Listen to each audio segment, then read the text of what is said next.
Finally, I'm taking on filming locations for this iconic 80s TV show that was filmed right here at this studio behind me for 4 seasons. Join me today as we check out filming locations for Knight Rider Season 3, Episode 5, Halloween Night. Let's go see what we can find.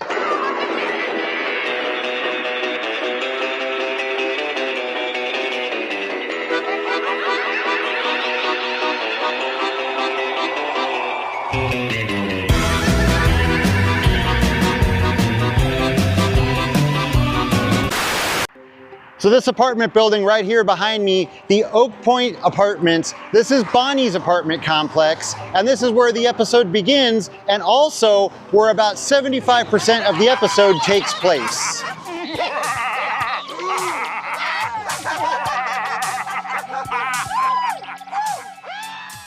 So this is really crazy. I was just here a few days ago, and this is the opening shot right here, and I'm assuming this is the same trellis that was here in the episode where they had the jack-o'-lanterns hanging from it. And I was just here a few days ago, and everything was fine right here. And then when I came today to match up the shots, you can see the trellis has collapsed in just the last few days. And like I said, I assume this is the one from 40 plus years ago, so pretty crazy that within the last couple of days it collapsed. Hopefully no one got hurt, because you can see there's a bunch of parts that are hanging and it's blocking the path right there too.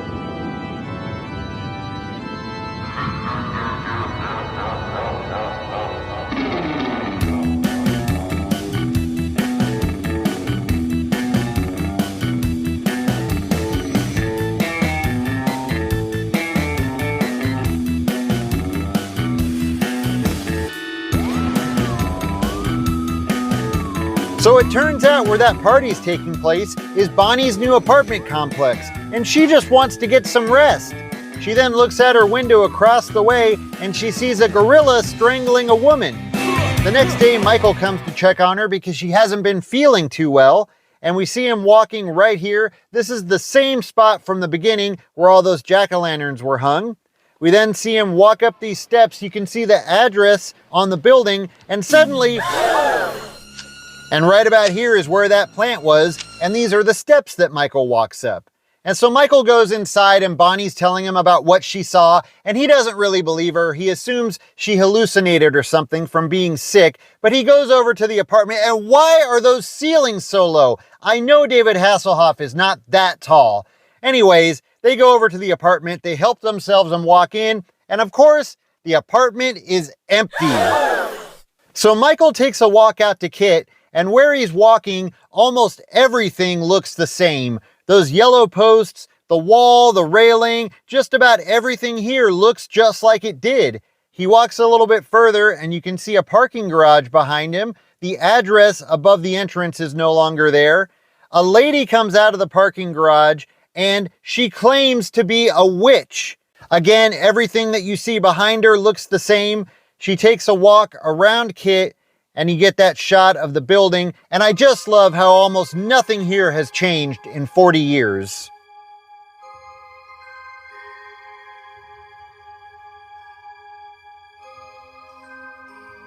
Michael goes walking back into the building, and as he rounds the corner, you can see the pool behind him. Right here is where he was walking, and there's the pool. He senses something and looks up, and he sees a plant falling right towards him from this balcony. Luckily, Michael was able to sense danger. He looks up and sees a pair of hands. He runs up to the apartment and he catches this guy trying to sneak out. It's the guy from earlier. Now he knows who tried to kill him and probably who was in that gorilla suit. Who are you anyway? I'm Norman Baines. Wait, what did he say? I'm Norman Baines. Alright, that's what I thought. Ah, jeez. Suddenly this guy comes around the corner and introduces himself as Edward Grant, owner of the complex. More about him later.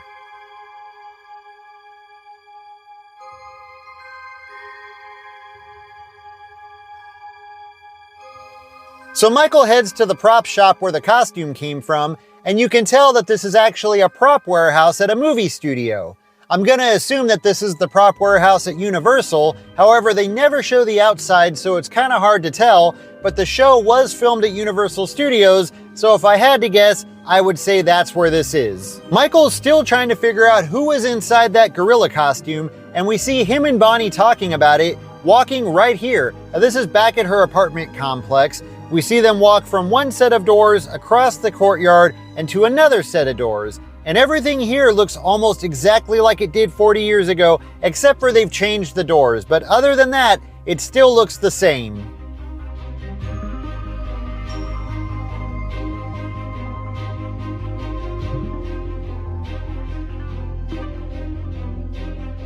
So Michael heads over to pay Edward Grant a visit to see what he might know about all of these mysterious happenings. And so he goes to his house, which is this one right here behind me.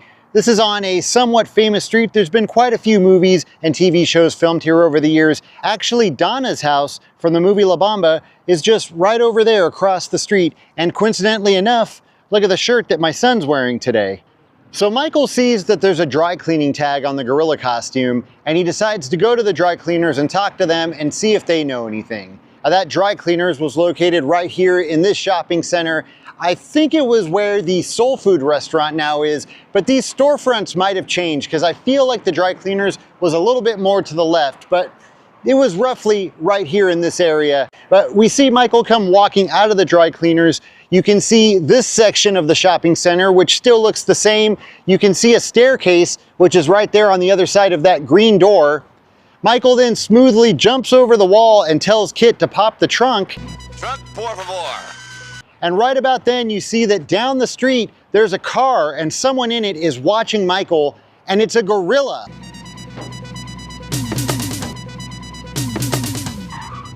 The car then starts racing towards Michael. Michael looks up just in the nick of time, and you can see this sign for the shopping center behind Michael. The car then races around the corner. It makes a right turn onto Sepulveda, and you can see these buildings across the street. Michael then jumps in Kit and takes off after him, and the chase is on. But this chase is not very long. They make it seem like it's a bit longer than what it is. They make a right turn onto Sepulveda, but then the very next scene, you see them making a left off of Sepulveda, and that's just on the very next street over. They make that left off of Sepulveda, and then an immediate left into the alley. They come through the alley, and then right back by the very same shopping center where they just were.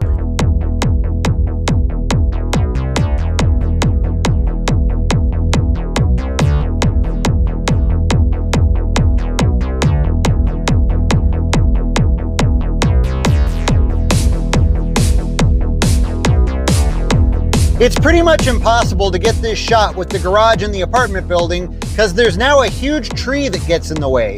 But that was the garage and this is the apartment building. So anyways, he launches over the truck, he lands in the alley, and then all of a sudden he's in the street making a right. Weird. And because of that truck blocking them, the car with the gorilla is able to get away. Michael comes out of the alley on the other side and he's stopped right here looking around, trying to figure out what happened to that car. And for now, the person in that gorilla costume is still a mystery.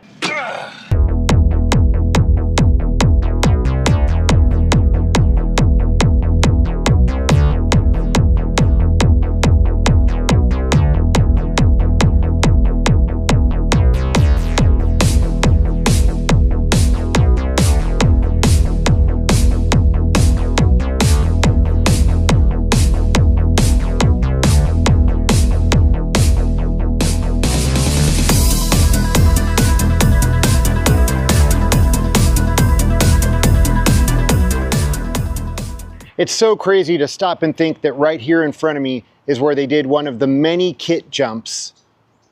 This is 80s TV history right here. Now just to give you guys an idea of how close all of these locations are to each other, right here is where he just crashed through the glass truck and he comes to a stop. At the end of this alley is where the dry cleaners is. Right across the street, this is the apartment building where most of the episode takes place. And then when they come around the corner and you see the fire station, that's this same alley, but 2 blocks over. So everything is right next to each other. So right now we're in Pasadena, California, heading into Tournament Park because right over here is Devon's mansion. And you see this in the episode when Michael Knight goes there and Devon is setting up for his big Halloween party. And then you see it later in the episode when Michael returns for the Halloween party. Now, you can't see the mansion from the street. It's set really far off of the street, but if you head into Tournament Park, you can just barely see it peeking over this wall.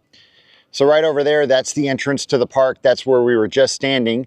And then if you come in and go to the other side of the park, very small, walk over to these picnic tables. There's Devon's mansion.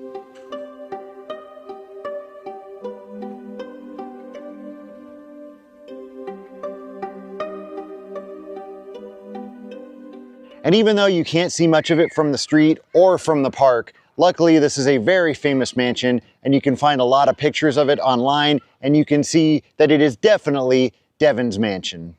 Michael, Bonnie, and Simon, I'll explain who Simon is in a second, are walking back into her building and you can see they've remodeled the lobby, but the layout is still the same. And actually, I think that might be the same fake wooden door on the elevator. You can see it right there behind Simon. Looks like the same one. Anyways, they then walk over to the mailboxes, and this is where Bonnie invites Simon to Devon's Halloween party, and unfortunately the mailboxes are changed and all that wood paneling is gone. Michael and Simon are talking. Oh, I forgot to mention this guy. This is Bonnie's new special friend who lives in the building. Anyways, we see them talking in the same spot where Michael and Bonnie were talking earlier. Suddenly they hear Bonnie scream, and they look up and see her standing right here on this balcony. They head up to her apartment and they find the entire place has been ransacked. Bonnie reluctantly heads to the bathroom and she's happy when she doesn't see a woman lying in the tub. Oh, I forgot to mention that too. Earlier in the episode, she saw the dead woman lying in her tub, but it turned out that once again she was just hallucinating. Luckily, she's not hallucinating this time. Well, maybe I spoke too soon.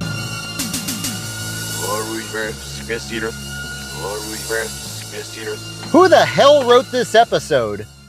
Now, Michael figures out that it was just a projector hidden in the vent. I don't know how it projected through all those slots or worked without a power supply, but what do I know? Anyways, Michael can't figure out what that language is, so he sends it to Kit, and Kit tells him that it's just plain old English in reverse. And when they play it forward... 36 Fairview Road. Sounds like the place to be. Now, why would the killer put an address in reverse on a tape and hide it in her apartment, hoping that they don't play it forward? Ugh. So they go to the address that they get from the tape, and it brings them right here to Universal Studios Hollywood, where this show was filmed. But you're not gonna believe the house that they use. Boy, this place looks really familiar. Yep, the Psycho House. And here's some old photos of me posing in front of the Psycho House. Now, of course, when they made this episode, they hadn't yet built the Bates Motel, so you're not gonna see that. Instead, beside the Psycho House, there's an old garage. And inside that garage, they find the murdered woman. They also find out that Edward Grant owns this property. Michael then heads back to Edward Grant's house. This time, he pulls right into the driveway. I mean, why not go ahead and make yourself at home? And when he does, you can see the house across the street. It still has that barn-like garage, just painted a different color.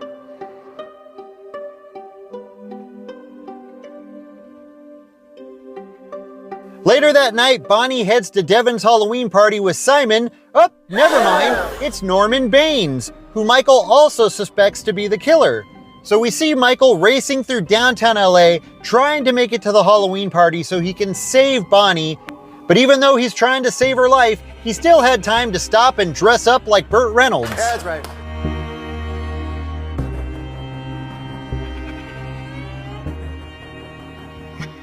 Michael shows up just as the real killer is attacking Bonnie, and it's Simon with a very fake sword. Michael and Simon get into an amazing fight, and after a few minutes of that, of course, Simon runs off, and Michael calls for Kit, and the chase is on. So he chases the car right into the Sepulveda Drive-In, which used to be located right over here across the street. Man, I can remember that sign like it was yesterday.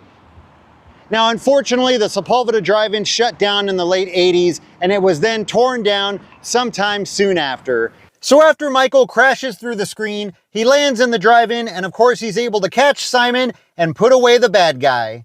The next day, we see Michael and Devon showing up at Bonnie's place. They come into this driveway and park against the curb, and then they meet up with Bonnie in the same spot from the beginning of the episode. And Kit would have been parked right here against the curb. You can see these two buildings behind the car.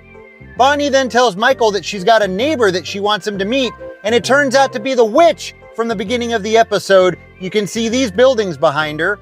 She assures Michael that that was just a costume and she's not really a witch, but when she walks underneath the trellis, all of the flowers die as she walks by. So either she's a witch or she needs to take a shower. Now I have a sad update about that trellis. I returned a week later and it's been demolished. Anyways, Michael's trying to decide what to do and he decides to take his chances. Oh, Michael. Oh, man, what a day.